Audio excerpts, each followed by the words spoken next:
There's a secret to eliminating all that stress, all that anxiousness that you're feeling in that moment whenever you feel like you got all these things that you got to do.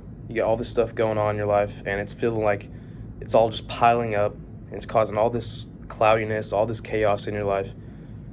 And you just sit there and you're like, what the frick am I going to do, yo? Well, here's what you can't do. You can't just keep handing them a freaking packet, yo. On a real note, the secret, I believe, it lies within focusing on what you can do, focusing on what you can get done in that moment. Because the biggest thing that's led me to that stress, that anxiousness, is just acting like it's all in my control and acting like it needs to be all in my control. But when you can let go of that control factor, when you can submit that to God, because ultimately the outcome is not in your hands, but what you can do right now, that's in your hands. And what I've learned to do in those moments is to accept that the outcome is not in my hands. I'm throwing that away. I'm throwing that in God's hands, because ultimately He's the one who decides how this thing plays out, right? Not me. And in this culture we live in, people really stress on you and make you feel like it is all up to you and that you need to have it all under control. And at times it's very unrealistic. We don't know what the future holds. In the Bible, Jesus says, do not be anxious about tomorrow. Tomorrow will be anxious for it. Tomorrow will worry about itself, pretty much. And so this is kind of a direct correlation to just how we handle our stress, how we handle our problems. Because we worry so far ahead about the future that we're not even considering the now and what we can do right now. And so in these moments, I've learned that I get my peace from accepting that the future is ahead of us. It's not even here. The future hasn't been determined yet, hasn't been established yet, and it's not in my control. But what is in my control is what I can do right now. And so that starts with just kind of collecting myself, gaining my cool, focusing on one thing at a time, focusing on what I do have control of. And I'm in school, so I'm going to use homework for an example. I've had an outrageous amount of homework due every week recently, because it's starting to get to that time of the semester where we're getting busy.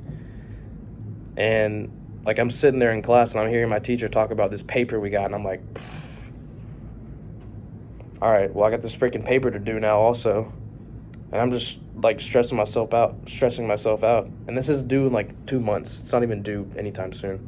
Not 2 weeks, not 2 months. So it's due sooner than that, but dang, that's actually pretty close. But anyways, and I'm sitting there, I'm stressing out. I'm like, man, I got all these things to do, all these little assignments that are kind of mindless that I have to take care of. And then on top of that, I got a paper due, right? But it's like,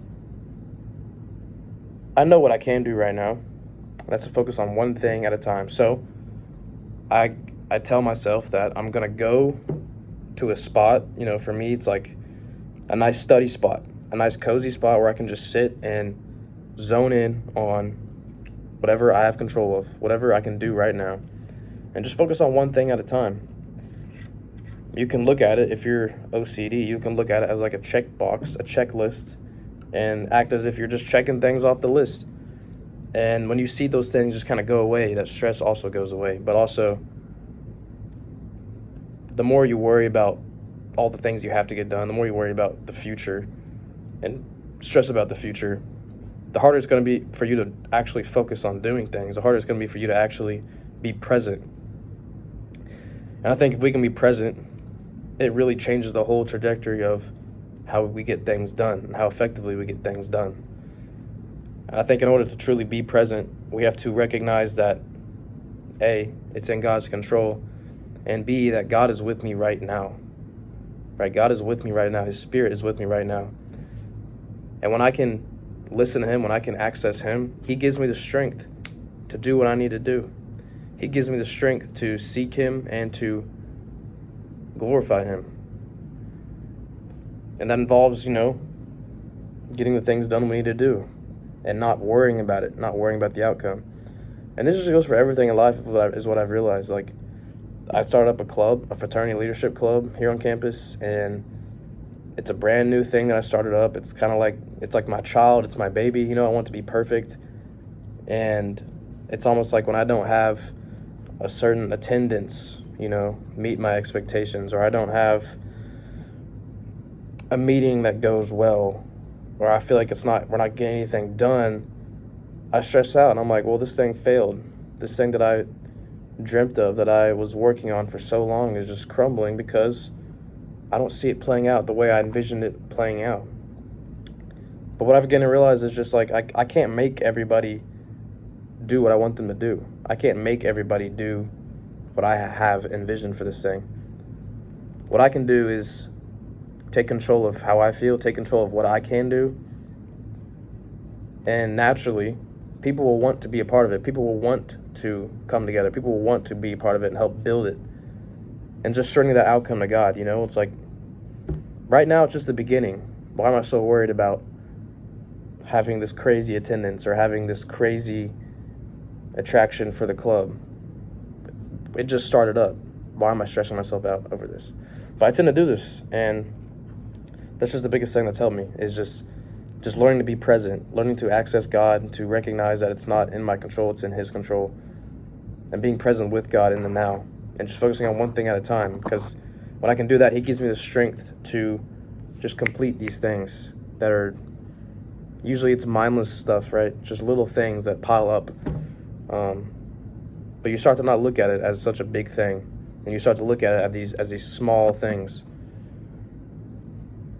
And when you don't prioritize the Lord in your life, when you don't prioritize His peace in your life, it's going to be really hard to find that, I feel like. So before anything, you know, I feel like it's important that you seek God, that you seek the kingdom of heaven, and recognize that, you know, we're not of this world. We're of His kingdom.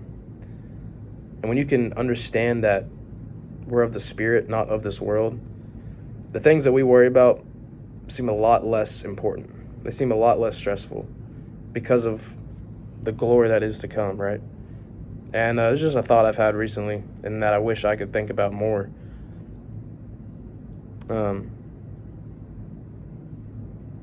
Yeah, just we're not of this world, we're of this kingdom, and His kingdom is going to come, and that day will be so glorious, and everyone will truly see the worth of the things that we place our identity in. They'll truly see the worth of the things that we deem as important. And I guarantee those things that you think are super important and are everything, it's nothing. It's nothing compared to what is to come. So that's my final thought for you all, to leave you all with. Because you're not alone. You know, I'm the same way. I overthink everything. It sucks sometimes, but I've kind of learned to tame it, and I wanted to help you all. Maybe that's something you're dealing with, and share with you my experience. So that's all I got for this video. Thank y'all for listening, and I'll see y'all in the next one.